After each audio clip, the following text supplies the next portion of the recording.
It's not easy, but it's easier than it ever has been to build a global company, and it's really important if that's the audience you want to serve, which it is and it should be for most businesses. Welcome to Beyond Borders New York Edition, a Multiplier talk series that brings together global first thought leaders and entrepreneurs to discuss the future of work. In this episode, we examine what truly sets global companies apart and how to scale culture, trust, and leadership beyond borders. Hello, everyone. I'm Sagar. Today we have Kathryn Minshew with us, and we're going to talk about building global companies. Let me hand it over to Kathryn to quickly introduce herself. Wonderful. Well, I'm really excited to be here. I'm Kathryn Minshew, longtime founder of a company called the Muse, which was one of the leaders in values-based work. At our peak, the Muse helped over 70 million people around the globe find jobs, companies, and careers that were aligned with their values. And we worked with thousands of companies, including 20% of the Fortune 500, to really help them articulate their value proposition and attract, retain, and engage great talent globally. So really, really happy to be here. Thank you for joining us, Kathryn. We're going to talk about building global companies. Today there is almost a consensus that companies need to be global from day one. And you've been building companies for a very long time, and you've been a LinkedIn influencer. You're one of the first LinkedIn influencers, as you were telling me the other day. Tell us more about what you think about this entire phenomena that you need to build global teams from day one today. Well, I think it's so important to have global companies because most companies today sell globally. They have products that are used globally. And when you think about the old adage to really understand your customer, it's much harder to do that if your entire team is just based in one place and you're trying to speak to a global audience. And we're going to spend a lot of time on this today, but I really think that it's not easy, but it's easier than it ever has been to build a global company. And it's really important if that's the audience you want to serve, which it is and it should be for most businesses. No, I absolutely agree with you. I started this company in Singapore. As you know, Singapore is a small city state for 5 million people. And if somebody were to tell me, if I started 4.5 years ago, if somebody were to tell me that you could have built this business or you had to only build this business out of Singapore, hiring Singaporean talent, I wouldn't have been able to do that. In fact, one of the first things that I thought about when starting Multiplier was the definition of globalization. If you go 10 years ago, globalization was about access to demand markets, like a US business wanted to sell their goods and services in Colombia or Mexico. But today, the definition of globalization is access to talent markets. Like you want to be global from day one, not because you want to sell your products. You also want to sell your products, but you want to access the talent that they have in those countries. The other point that I wanted to chat on today is we've seen hundreds of companies that go global, right? Today, we have thousands of customers across the globe. In fact, we have customers in 70 countries. What have you seen for the lack of the better word, almost a key factor for success for companies to go global and being called as a company that is globalized successfully? Well, I think that point, firstly, that you made is such an important one around global talent, because we see this again and again, that the best talent in the world it's not contained to a single geography. And so if your company is only recruiting and hiring from one place, you're missing out on so many of the best people you could have working for your company. I think when I have seen companies globalize successfully. One of the things that they're doing is really focusing on the communication and the transparency, the way that they communicate to their team, the way they communicate to new hires. I know this is something that I think you believe in very much too. And how do you think about that? Running a company that is so that is so distributed, making sure that you get that aspect of communication right. No, you brought out the factor of transparency, and at Multiplier we have 3 values, what we call 3 T's: trust, transparency, and thoroughness. Trust, transparency, and thoroughness. I love that. Transparency is essentially more about communication, where I like to tell my team everything. See, I believe like when you're building a company and you've been doing this long before I started, it's about creating equity with your people. Like the equity that you can cash when the times are bad. And you've been there, there are good times, but there are also bad times. You can't say bad times. Always. The beautiful part of the talent crunch that you've touched on. So talent crunch is one angle. And, I talked about Singapore, where there is like the installed capacity of software developers education-wise, institutions-wise, is 2,000 people. but the country needs 20,000 software developers every year. So they have to hire globally. They had no choice. Yeah. But the real reason we actually started Multiplier, Kathryn, was I was a CFO before in a tech company, also backed by Sequoia Capital. And I was in charge of international expansion. It took me 10 months to open a bank account and an entity in Australia. And if you know Asia, Australia is by far the most developed country in that world. Yeah. And then I went to Japan, it took me 1 year. I was like, there has to be a better solution. And to your point, that's how the idea of Multiplier came about. I think one thing that I would love to know from you is when you decided to go global, what was your experience of the first few hires that you hired globally? So, it was interesting. Yeah. When I was first building the Muse, it was, as you said, it was much more difficult to Yeah. go global. And there was less of a common understanding of how important it is. I think that importance, it became apparent as I was scaling the company. Our first couple global hires actually happened because we found talent that Yeah. we absolutely loved. Yeah. And that talent either had to move. In one case, we had a woman who had been a top engineer for us, Yeah. who for family reasons needed to relocate. Yeah. We found someone else who was exceptional and then learned afterwards that they were based overseas. And for us, like you were saying earlier, it was so critical to have the best talent, the best people for the jobs, that we ultimately decided we have to figure out a way to make this work. Yeah. And, in a way, it made us a lot stronger as a company because we had to be more thoughtful about how we communicated, Yeah.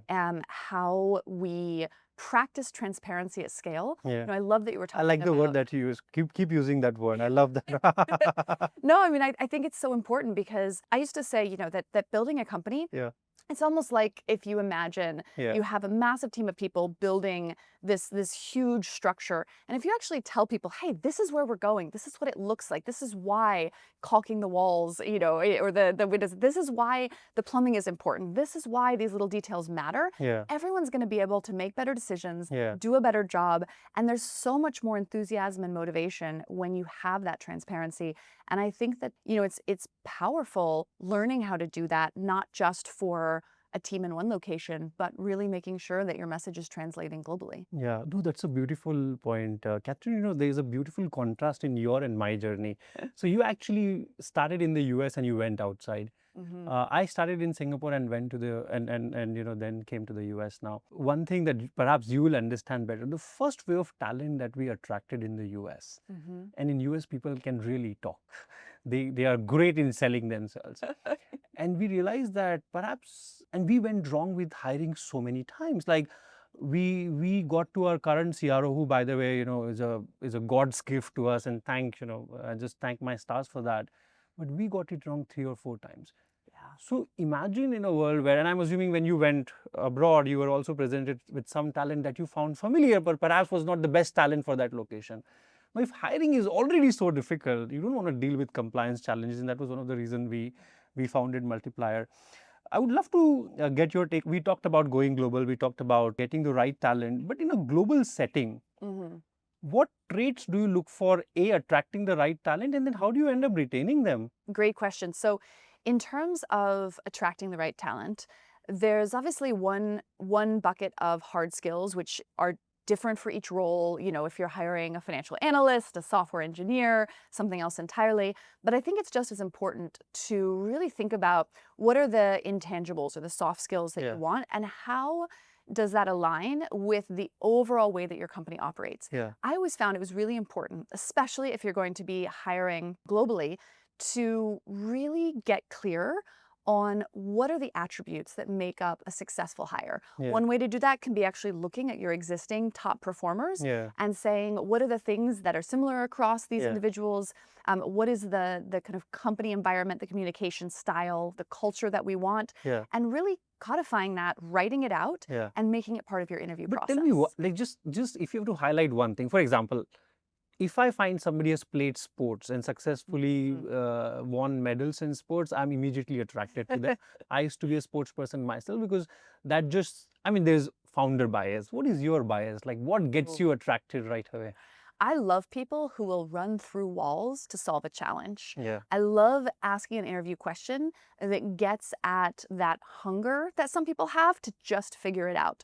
Because I think that if you're working in a big corporation, you can have people that just sort of follow orders. Yeah. They do exactly what they're told and no more. Yeah. But when you're building a company, when you're going up Yeah. against giants, you need people that are just going to look at a problem and say, okay, Yeah. how do I figure this out? Yeah. There's that it's a determination, a drive. I think that you can often get at it by asking people to talk about Yeah. a professional or personal challenge they faced in the past. Yeah. What happened? How did they cope? I also love asking kind of, I call them sort of like double questions, positive and negative. So Yeah. tell me one thing you loved about your previous role and one Yeah. thing that you didn't like and you'd prefer to avoid in the future. Yeah. And anytime you ask people a good and a bad, Yeah. they tend to actually be a little more honest. Yeah. It's both. Yeah. And sometimes it's very illuminating to Yeah. understand what somebody didn't like, Yeah. either because, sometimes you can tell they're just giving you a bit of a fake answer. Yeah. Other times they reveal something really illuminating, and that can help indicate whether they will or won't be a great fit. But Let me try from some another angle. What's an Yeah. immediate turn off for you? Like you'll see that and be like, oh, you got to stay away from my company. I really tried to avoid hiring people who had, not my jobism. Oh, Oh, I don't do that. That's Yeah. not my job. that's such a good phrase. Not my jobism. It drove me crazy because, right, in the early days of the Muse, you know what I was? The CEO and the person who made sure the toilet paper in the restroom was stocked. Same, by the way. Yeah, exactly. 'Cause you're a small company. You Yeah. need people. And this Yeah. goes back to, Yeah. they're like, oh, there's no more toilet paper. Yeah. Let me figure this out. Yeah. Let me raise the issue. Let Yeah. me offer to go buy toilet. Yeah. Whatever it is. That's a silly example. But it also, I think, speaks to a deeper thing, which is I love people that are like, let me chip in. Let me figure this And I out. tell you what's my Slack title? Oh. It's Chief Everything Officer. The CEO stands for Chief Everything Officer. See, I love that. And Yeah. I think that is also a really powerful mentality as a leader. Yeah. Because for me, I never wanted to. I think it's terrible when leaders get too good Yeah. for parts of their organization. Of Yeah. course, you're not going to be doing everything. Yeah. That's what building a company is for. But I think that willingness to kind Yeah. of jump in and roll up your sleeves is really important. Yeah, Kathryn, I have two co-founders. One of them is still in Singapore. One of them now lives in Brooklyn.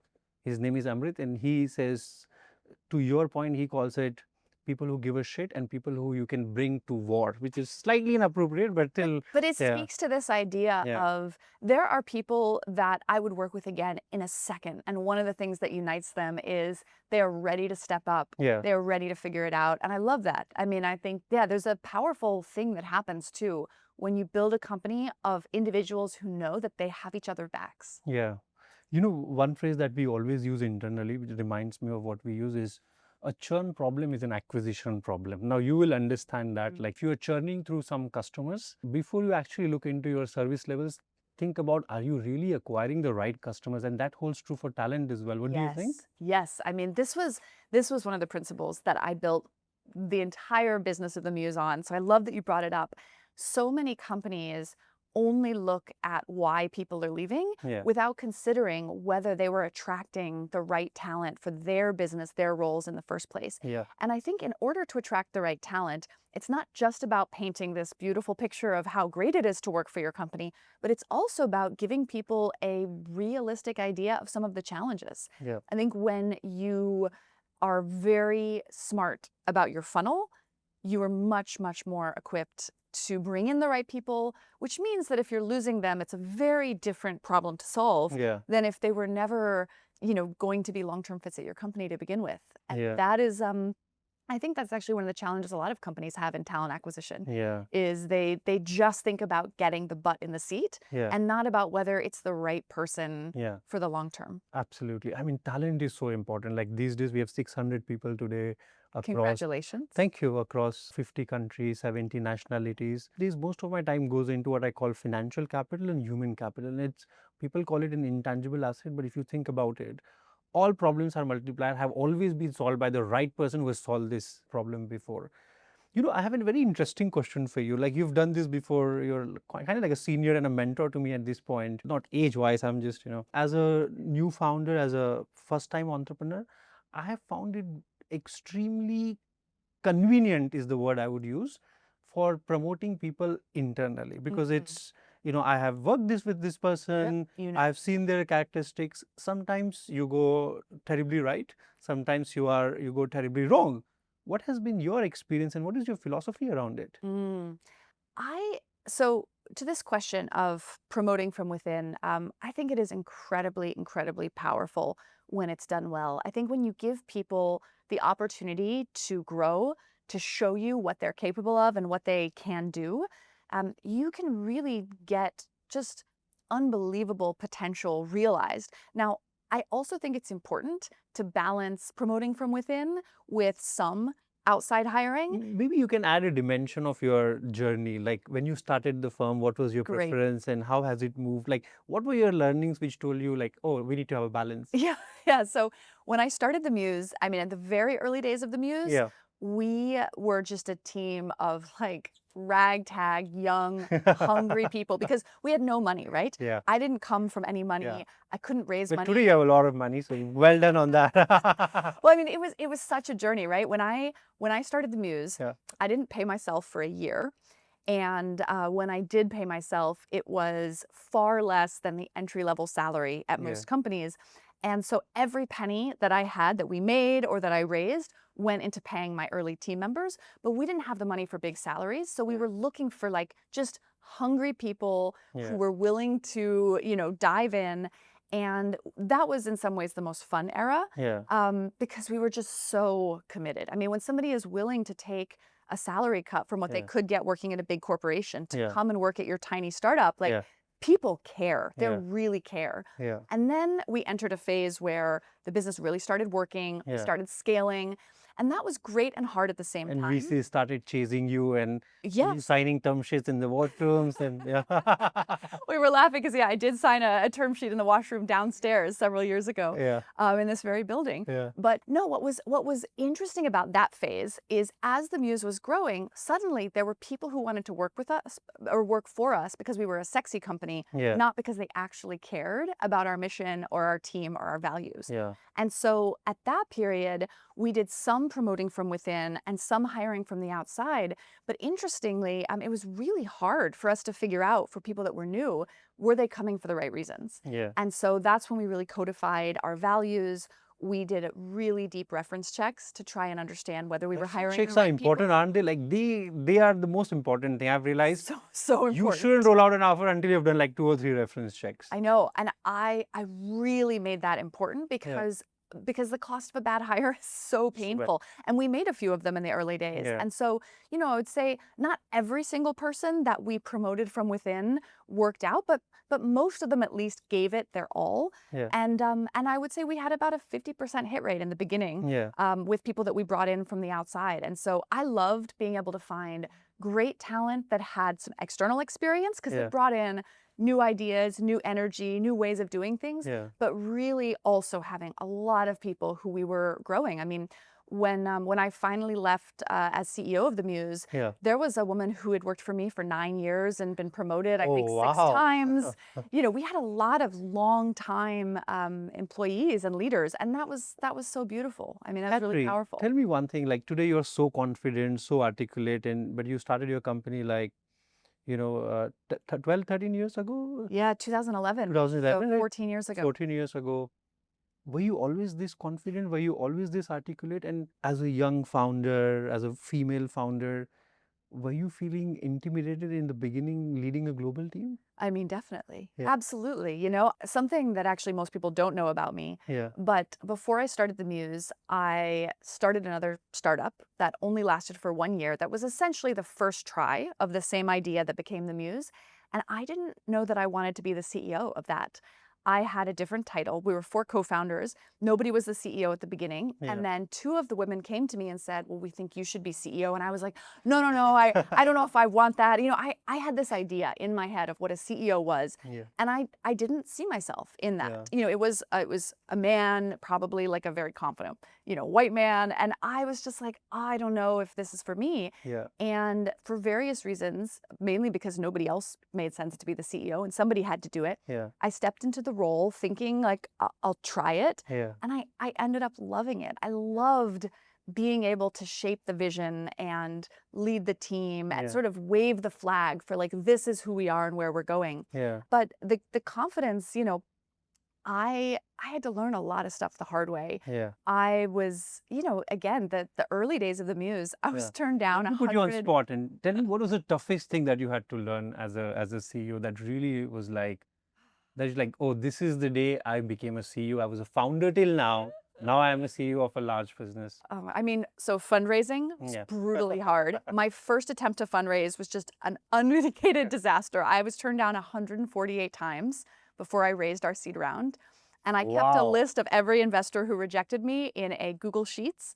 I didn't count them until Yeah. later, much Yeah. later, but 148 rejections. That's a lot of By the way, meetings. So it's a lot of rejections, yeah. rejection over breakfast, rejection over lunch, like multiple rejections a day. Were they at least paying for the breakfast and lunch? Yeah, at least, which is good because, by the way, I wasn't paying myself. Yeah. So at least I was eating for free. I questioned myself almost every day if Yeah. I was good enough to do it. Yeah. But at the same point, nobody else was doing it. Yeah. And I just felt like people needed what I was building. Yeah. Our users were telling me that they wanted the product. Companies were saying this is a good idea. Yeah. And so I felt like I just have to keep trying and figure out what am I doing wrong and how do I change my approach so that investors will understand Yeah. why this makes sense. Yeah. So that was incredibly hard. The first time I had to fire somebody, I went home and cried afterwards. Just, managing people is difficult. It is. Because I think another big lesson, you can never make everybody happy. Yeah. And I tried so hard in the Yeah. beginning, Yeah. being a leader, to try to make the decision that everybody would like. It's impossible. Yeah. You And can't have it's- friends as a CEO. I mean, you forget about having friends and people liking you. Yeah. Yeah, you sort of have to just accept that my job is to do the best I can Right thing. Yeah. for the business, for my team, but that doesn't mean every single person is going to agree with me. Yeah. And I actually got a great piece of advice, funnily enough, from a parenting therapist. Yeah. My co-founder had a baby a couple years in, and she started following this woman called Dr. Becky Kennedy, who Yeah. gives parenting advice. And so anyway, I started watching this woman's Instagram account to sort of support my friend. And one of her pieces of advice is two things can be true. And she would tell her kids, like, Yeah. you can be angry about my decision, Yeah. but I still have to, I still have to keep you safe. Or, I'm going to say you can't have ice cream for dinner and you can be mad about it. And Oh. spontaneously, I had to make a decision at the Muse. We had to reduce the budget for something Yeah. in order to be more financially responsible. Yeah. And someone came to me and they were really upset and they were, pleading their case. And for whatever reason, I just blurted out, I completely understand that you're angry. You're allowed to be really mad at me, but I still have to make this decision. And they were like, okay, thanks. I just needed you to know I'm really upset. And I was like, I feel that. Oh, I'm really how sorry. interesting. So the communication. respect that. Yeah. I think just seeing and accepting that Yeah. they were justified in being angry and Yeah. it wasn't going to change the decision, Yeah. but that I heard that. So anyway, I learned a lot, and I'm sure there's still more to learn. Right? You're never done being a good leader because people are endlessly Yeah. complex and interesting, and Yeah. you are frankly endlessly flawed as a person, no matter Yeah. how hard you work at Yeah. it. But I think also acknowledging that and just showing up and trying to be your best, being open to feedback, Yeah. really important because Yeah. they call blind spots for a reason. You can't see them. And I think the best leaders allow people to tell them, this is how maybe you could be better. It doesn't Yeah. mean you've got to do everything that Yeah. people want you to do, but I do think it's important to listen.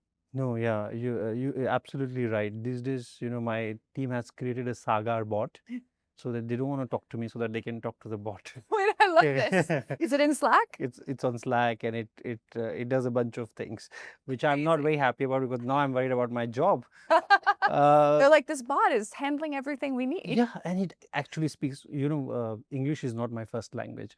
And so my English is very simple. In fact, one of the things that I say at Multiplier is don't speak too much English. What that actually means is give me the point. Yeah. Don't give me the jargon. Don't, But that's powerful. It's clear. it's It's clear. direct. Just Yeah. say the thing. Yeah. Yeah. That's how I operate, which is like, you want to tell me something, I wish I could be your therapist, but I'm not, and my English language skills are a little poor. Just give me 3 bullet points and I'll help you. That brings me to a very interesting point. You've had all these beautiful experiences, Kathryn? So based on that, what do you think it takes to run a truly global company as a CEO? To run a truly global company, I think it's important to build in very strong systems of communication that will survive across language barriers, across time zones, across geographies. I think it's very important to build trust with your team. Yeah. Because you can't always be there You can't always. So you already copied my trust and transparency. When is thoroughness coming? When you told me about the 3 T's that Multiplier had, I thought that was a really, really powerful and concise way of articulating. I had a head of marketing before, my current head of marketing, and she said like, "Oh, we have to change this." I'm like, "Hell no. You can change everything. You can't change my But not values the and the 3 T's. No, but it's great. And the 3 is also, it's very clear. Yeah. And I like the thoughtfulness as well, because I think one thing that I always love to do is for any value, like pair it with a question. And so, for thoughtfulness, it's like you can look at decisions and be like, are we being thoughtful here? Are we really considering this? Are we being, transparent? I think that, having a example as well for a team of this is what this value doesn't look like. Yeah.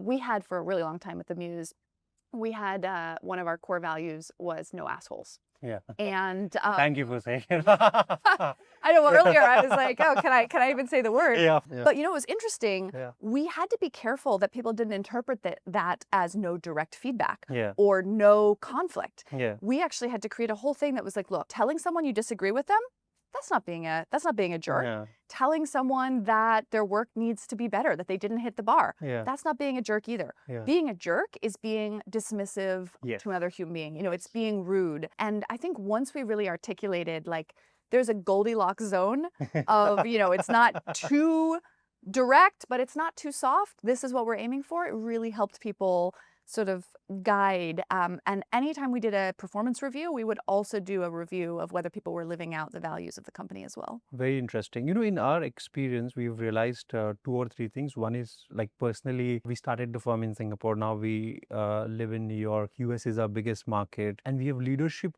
team with 7 or 8 nationalities across time zones. One thing I've just realized is patience to understand culture is so important. I might say, no, please don't speak any English. The other person is listening, oh, he hates English language. No, I don't. So it's really important to have just patience to understand culture, I've realized. Second is just travel and move, yeah. We started the firm somewhere and now we live here. Not the most comfortable thing to do, at this age. But one thing I wanted to understand is, in terms of just operating rhythm, when you think about a global company, what have you found helpful? I think that having a very intentional strategy around how people will see each other and will build both as the kind of practical communication, how information is transmitted, but also seeing people's faces, to your point, and hearing directly from each other. So I used to do this at the Muse. We would have a monthly all hands where people could submit questions. We would have presentations. We also used it as a way to spotlight different parts of the team and give different people the microphone. Oh, that's a beautiful thing. Yeah, Tell me more about it. So we had 2 different ways. Yeah. One was more work focused and one was more team focused. Yeah. The work focused one is anyone at the company could nominate a project or an initiative to be shared in all hands. And then the executive team would pick, and we would generally invite people to put together just a 5-minute presentation. Yeah. It could be any level of the company. We do exactly that. Really? It's beautiful. It's We do lovely, exactly right? that, yeah. You first of all, you let people see their colleagues shine. Yeah. You allow work to have a spotlight, Yeah. and the best cases, people get curious. Maybe Yeah. they have an idea that supports the work. So that was something that I really enjoyed doing. We also did personal spotlights sometimes. So if we had an agenda that was a little bit light, Yeah. sometimes we would invite different members of the team to just introduce themselves and share a little bit about their career path, what they do outside of work. Yeah. It's like a 1-slide template. Yeah. And it was amazing. And people could also, again, nominate their colleagues. Oh, so-and-so is so interesting. They should give a little presentation. It was just a great way of also helping people see the humans behind the name and title. Yeah. Because I think it can be dangerous for a company when people start to see each other as just, oh, that's the analyst, that's the engineer. Yeah. No, they're a full-on human with Kathryn, family and loves and passions and everything. I almost feel like I worked in your company, and that's where I actually didn't copy you. We also have a very similar section where we reward 3 people. Somebody who stood for trust, somebody who stood for transparency, and somebody who stood for thoroughness. And we actually send out a survey for people to vote, and they would vote for their colleagues and write down an example where this person has stood for a trust value and how they've been a torchbearer. Absolutely love it. I love that. And again, it's celebrating your values. It's allowing people to really hold up their colleagues, and get to know each other better. And that's Yeah. amazing. We've talked about culture, we've talked about teams, we've talked about best practices that you've seen. The session won't be complete if we don't talk about tech stack, yeah? In your experience as a global founder, and then now obviously you work with other businesses and you've been a producer at Broadway, what have you seen? What kind of technologies have people used to integrate global teams and make sure it works? What was your go-to technology? I mean, it has been so incredible to see the kind of explosion of tools that have made it so much easier to hire globally, to pay people globally, to communicate globally. When I started the Muse, we were on Google Docs, which I know people still use, but also HipChat. If anybody remembers that, it was the predecessor to Slack. And I remember when Slack came out and everybody was talking about this new tool, and we made, we agonized for months about whether to switch because we were so deeply ingrained in this other tool called HipChat, which I think was by I've never heard of it. Very interesting. Yeah. I don't think it exists anymore, but it was funny how big, the most like, successful a company is decade ago. never the first one. Yeah, have you realized that? Mhm. There's always 2 or 3 companies have tried. Before Twitter, there was something Oh, they else. work out all the kinks. I mean, by the way, it's painful the other way, though. We were the first in our category, and then we had to watch people come and literally carbon copies of our business. I was like, but, that it's pretty hurts. well Yeah. executed. Yeah. But Also, yeah, that ends well. Ended well. I know. Well, and it depends too. Some Yeah. things can be protected, other things can't. And you just have to, you have to compete and say, may the best one win. But yeah, I mean, technology, we were very active on Slack.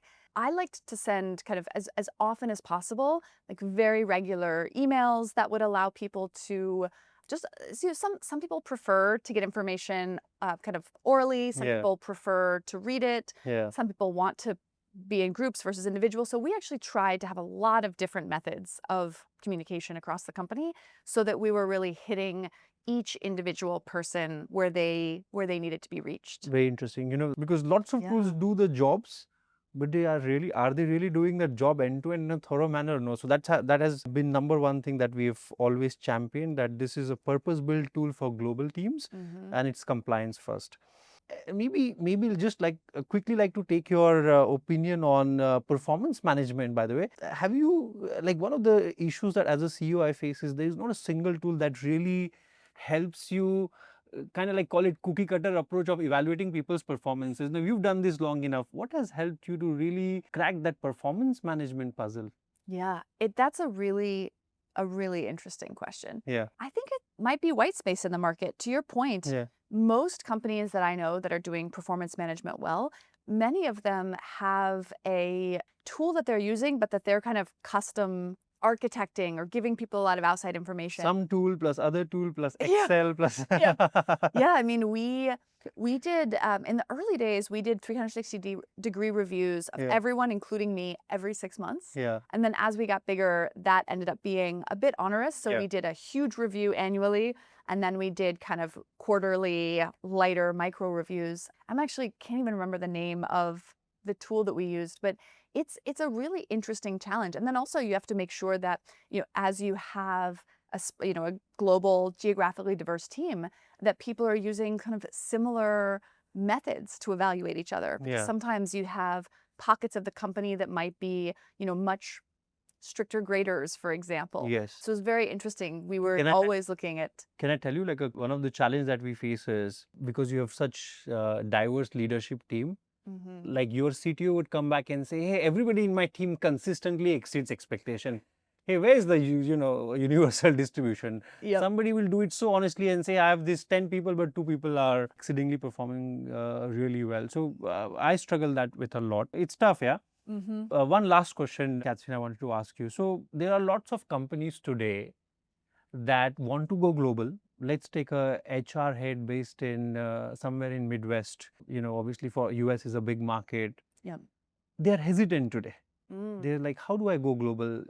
Some of them may not have traveled across the globe, and what is your one advice to them that will help them drop their hesitation and actually explore global talent? My one piece of advice would be start You know now. what? Make it 2.